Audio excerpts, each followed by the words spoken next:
Hello and welcome to a brand new episode of Wrong Town. I'm your host Alex Arjun, and we have a very important show planned for you guys this weekend.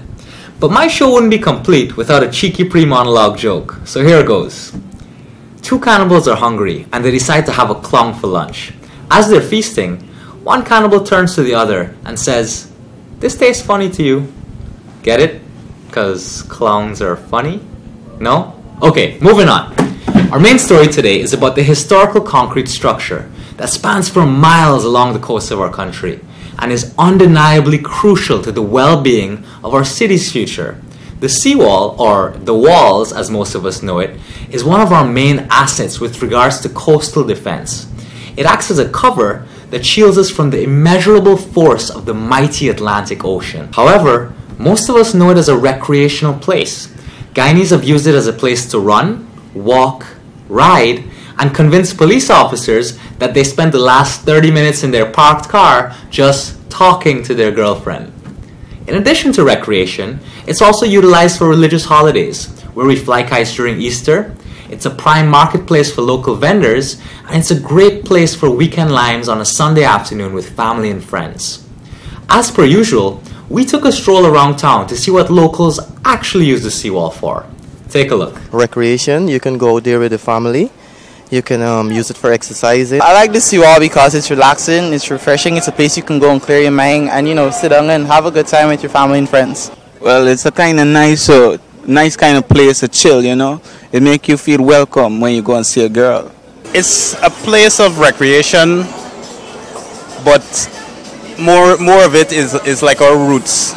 It's like where we originate from. I love it for the breezy, the breezy aspect of it. I like the seawall because it's a nice place to hang out and to get fresh air. Well, it's kind of a form of recreation because at times, like on several occasions, like Easter and stuff like that, you could go on the seawall and just relax, be exposed to the breeze. Yeah, basically that. A form of fun and recreation, you can say. Okay, so we know the seawall is a great place for Guyanese and a historical structure in its own right. But let's talk about why the seawall is so important. Pretty obvious, right? The seawall protects us from the sea. It's a complete no-brainer. Kinda like throwing a set of pepper in every meal I have. I mean, yeah, sure. I might develop a stomach ulcer years down the line, but right now, I need it in my life. Historically, seawalls were constructed by the Dutch settlers due to constant erosion of land by the sea, but they predominantly act as a buffer to prevent high tides from destroying our coastal region, which according to our official census is home to over 600,000 Guyanese, and that's literally 80% of our population. But let's not forget that the seawalls aren't the only thing protecting us from the sea. There also exists other man-made sources, such as riprap, which is made up of rock and other materials used to armor shorelines. And there are natural coastal defenses, such as mangroves and sand dunes, that stand on the front line of wave impact. And while natural defenses are great for our environment, and it would bode well to preserve them, like man-made defense structures, they aren't a sure thing when it comes to complete protection of coastal lands. So the question us Guyanese need to ask ourselves is, how long can we rely on the seawall to protect our coastal region, and are we taking it for granted? And do you think it's a sustainable form of sea defense, as in, do you think it'll protect us from the sea forever? Well, not forever. We need to first protect it because we got to maintain it. And then, hopefully it will protect us. So, do you think the seawall is a sustainable form of sea defense? As in, how long do you think the seawall would serve its purpose? I think as long as the sea level doesn't rise above a certain level. But with the rise in sea level, we have to take into consideration that, and I see they already start putting additional walls on certain parts of the East Coast. I think we need to consider including additional walls, because sea level will continue to rise and the seawall will not serve its purpose. Do you think 100 years from now, the seawall will continue to do what it's doing right now? It's been there for a while, but I don't know if 100 years it'd still be serving the purpose it serves, because it's been told that sea level will be raised by 5% within the next 5 years. And we have Georgetown is a low city, we're 6 feet below the sea, and we see flooding on the east coast area and other parts of the coastal plain when we have some rainfall and when the sea comes over. So when the sea level raises by 5%, I don't know how effective that structure there is going to be. You think that is a sustainable way to keep the water out? Like, you think it can keep the water out forever? Well, not really, because I think it kind of cracking right about now because the cement or whatever it can build to become so sustainable, so strong or nothing like that. So it will have to end up renewing, you know. Do you think the seawall will always be as effective as it is right now? No. Like, do you think, let's say 100 years from now, the seawall will still be doing the same job it's doing right now? Actually, we have to maintain it. That's the most important part. We have to keep maintaining it. As long as we keep maintaining it, you know, we will get there. Absolutely right. I completely agree with you. And do you think there's any possibility, even though we maintain it, that the water may actually rise above and come over? Actually, we live in below sea level, so yes, there is a possibility. And there's the reason why we have to keep maintaining it. Do you think it's a sustainable form of sea defense, as in, will it protect us from the Atlantic Ocean forever? Well, to be honest, to be frank with you, I don't think it will protect us forever. We may need some form of upgrading, but for now, it should be good for now. I don't know. Do you think that the seawall being there is a sustainable means of protection? And by that I mean, do you think it will protect us from the sea forever? Only time can tell. Only time can tell. Guyana, like many other nations, has been faced with the harsh reality of climate change, which severely impacts not only weather patterns, but the sea levels on our coast. In fact, 3 years ago, in 2013, Kaitro News published an article stating that the European Union, a major donor to Guyana's sea defense projects, is, quote, gravely concerned about the recent record overtopping of the seawall that resulted in flooding of various parts of the coast and city. Even though it might be a relatively new phenomenon to us, the effects of climate change is a conversation we need to start having. Climate change poses not only a medium and long-term threat, but it actually makes all the other threats worse. When you start seeing major shifts in climate, that translates into drought, floods, refugees, people who are displaced. It puts strains on every country. Diplomats from around the world have been meeting without success for over 20 years in an effort to hammer out a United Nations agreement on climate change. This year, they're meeting in Paris as 2015 is on track to be the hottest year ever recorded. So in 30 to 60 years, we could see nations completely wiped off the map because of sea level rise. Absolutely. They could be completely wiped off the map. And this has tremendous ramifications not only for the survival of this country, but also looking at where are these people going to go. The debate is over. Climate change is real. It is already causing major problems. And if we do not act boldly and decisively, a bad situation will become worse. That's right.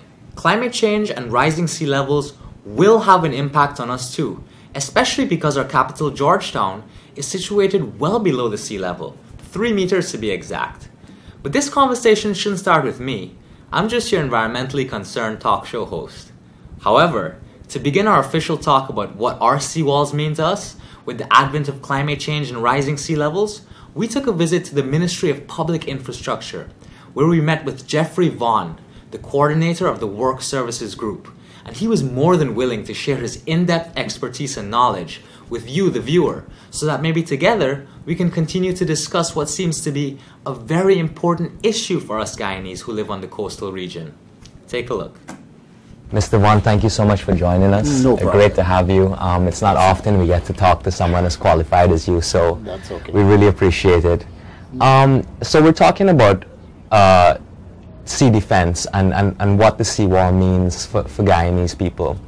And I guess, you know, the one thing that not only is prevalent in Guyana but also around the world is the issue of climate change. Yes. And as a result, rising sea levels.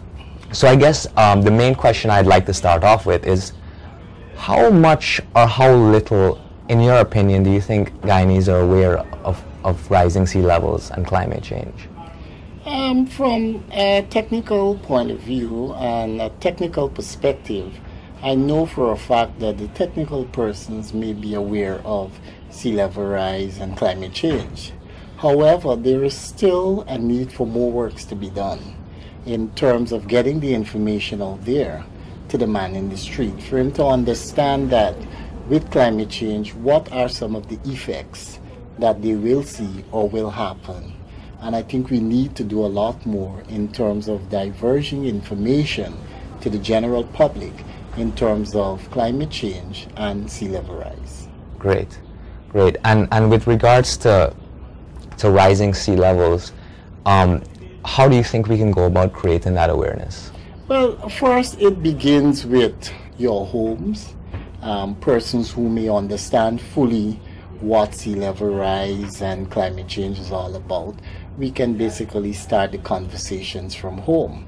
However, it is still a responsibility of us as an agency and as a ministry to inform people of the difficulties that we can face with sea level rise and what are some of the signs that we can look for.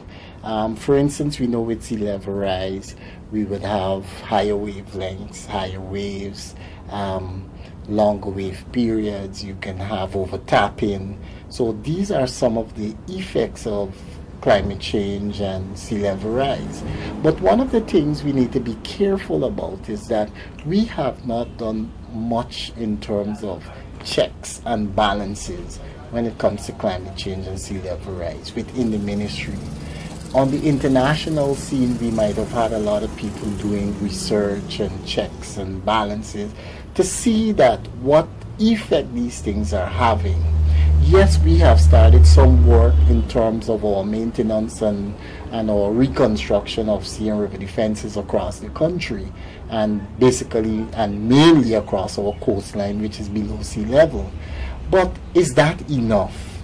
Sometimes you ask yourself that question, because when you look sometimes at some of the other countries, for instance, if you go to the Middle East in terms of Bangladesh and those other countries way out, you would realize sometimes that, you know, they wake up one morning and they have a tsunami or something happens. But have we ever thought of that? Well, that actually is very interesting, because it leads into my next question, which is, well, I've heard that by 2050 we're supposed to have a 3-foot rise in sea levels. And whether that happens or not, my thing is that is our present coastal defense enough to cope with that, given that, you know, it's sort of, we are below sea level, and how does that, what impact will that have on Georgetown, which is basically home to around 80%, I mean the coastal plain, sorry, which is home to 80 to 90% of our population? It's a pretty good question. One of the things, that we need to take cognizance of is that we are doing work on our sea defenses, but it will come a time when we have to make plans, make decisions as government, as ministry, whether we will go to higher grounds or we remain on the coastline. And this is a question which needs to be posed to our politicians, our other technical people, because this is why I said earlier is that there is need for more research to be done in these areas. Right. Because we cannot always take figures as is if we don't research it ourselves to understand what effects it has on us, right, as a ministry and as the people. So before we even venture into what can happen and what will happen, the first step is for us to actually start our research mechanism in terms of understanding what is happening. If this thing is real, if it is really what they say it is, and how does it affect us based on the scenarios that have been presented to us. And then we take it from there and move on. Lots of work has gone into sea and river defenses. The European Union being one of our key supporters of sea and river defense. And they have been supporting us since the 6th EDF, which is the European Development Fund. We are now on to our 11th EDF, and we've been doing so many construction and so many remedial works in Sierra River defenses. Is it enough? Right. Earlier you spoke about man-made sea defenses and natural sea defenses. Yes. And I know the mangrove movement is becoming quite prevalent, and a lot of restoration work is being done. But let's talk about the man-made sea defenses. Yes. As far as the population is concerned, I actually did a couple interviews with the general public yesterday, where I go around town as part of my show to ask people what they think about these issues. Yeah. And a lot of things I heard is, when it comes to Seawall, is Seawall sustainable? A lot of people said, oh well, one thing we need to do is really keep maintaining the seawall, because that's the biggest thing for them. My question is, how feasible is it to continue maintaining the seawall, as opposed to instead shifting the focus on the reliance of natural sea defense? The problem you're going to have here is, because we're below sea level, we have to have our seawall as our defense mechanism. We can't run from that. Right. It may not be a concrete wall. It may be riprap, as we normally know that we've shift gear, per se, in terms of constructing more riprap sea defenses rather than concrete wall. And what you find happen is that with the riprap construction, it is easier for us to actually do remedial works while any event is occurring. If you have a collapse of your concrete structure, it is obvious you have to do a wait-and-see situation, because you can't do remedial works on concrete structure other than to rebuild. But with the new development of the riprap construction, we can add more rocks. We have the slope being longer, so the slope of the sea defense is able to dissipate the wavelengths as they come in. So you have, by the time it run up, it breaks it, and you find it reduces. Right. So we have to take cognizance of those things. We know people are saying we have to keep maintaining our sea defenses. As much as we want to maintain, we know maintenance cost is something that can skyrocket when it comes to sea defenses, because we know sometimes material cost is very high. But what we need to do, as well as we're maintaining, we also need to ensure that we spread the news to the people in terms of what they need to do to ensure that we have some amount of sustainability. Right. I actually have a question I've been thinking about. So this issue of rising sea levels and sea defense, because it's so, I guess, like you said, it's people, we all don't understand the full extent of its severity. Correct. We can totally speculate on worst case scenario. Correct. Or just classify it as a complete myth.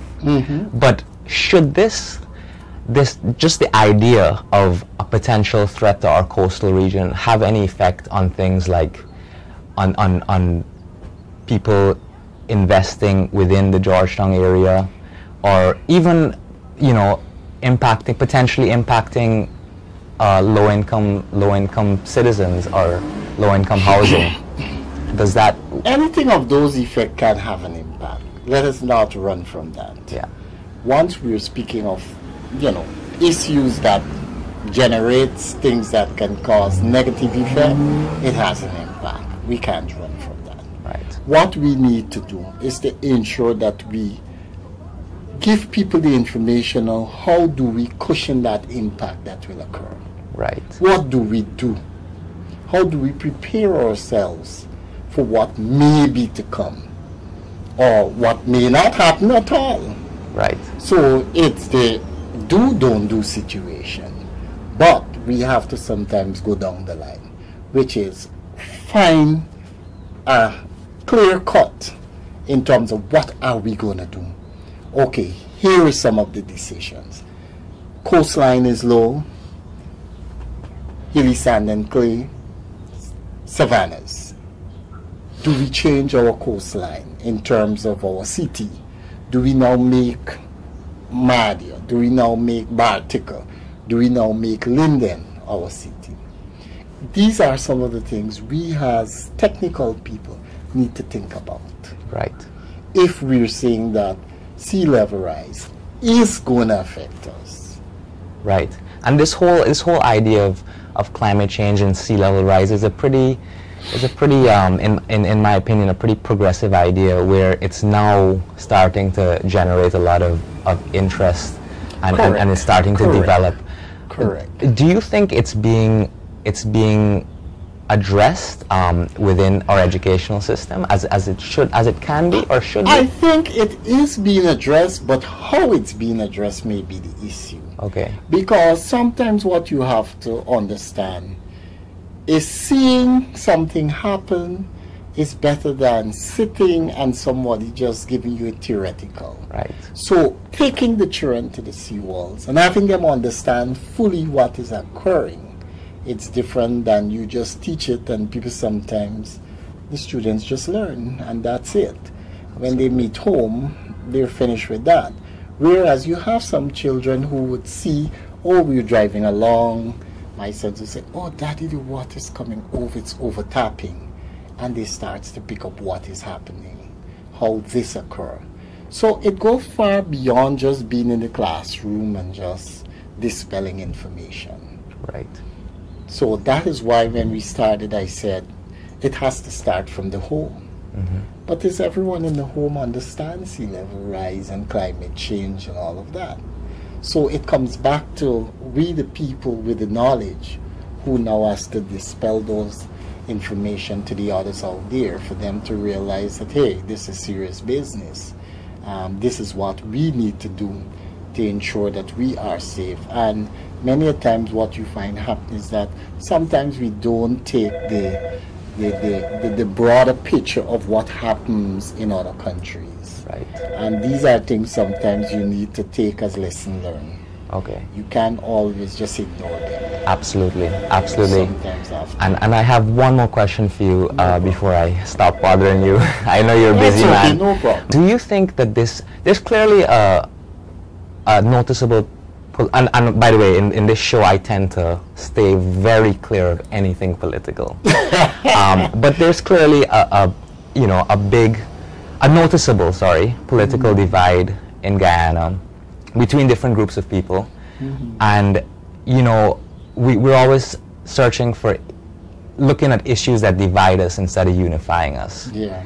Do you think this is something that has the capability to unify Guyana?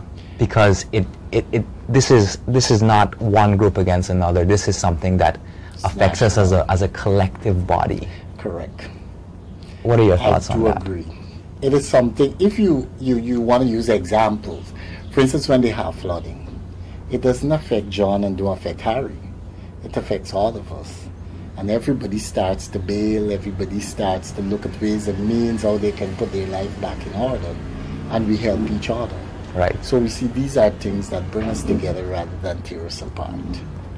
So we don't want to look at the negative aspect of whether a politician do this or this is issue that affects all of us, from the smallest to the oldest.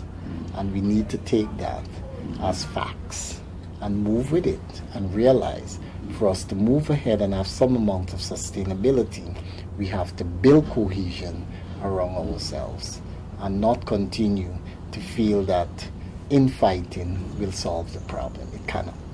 Mr. Vaughn, thank you so much for being with us. We appreciate it.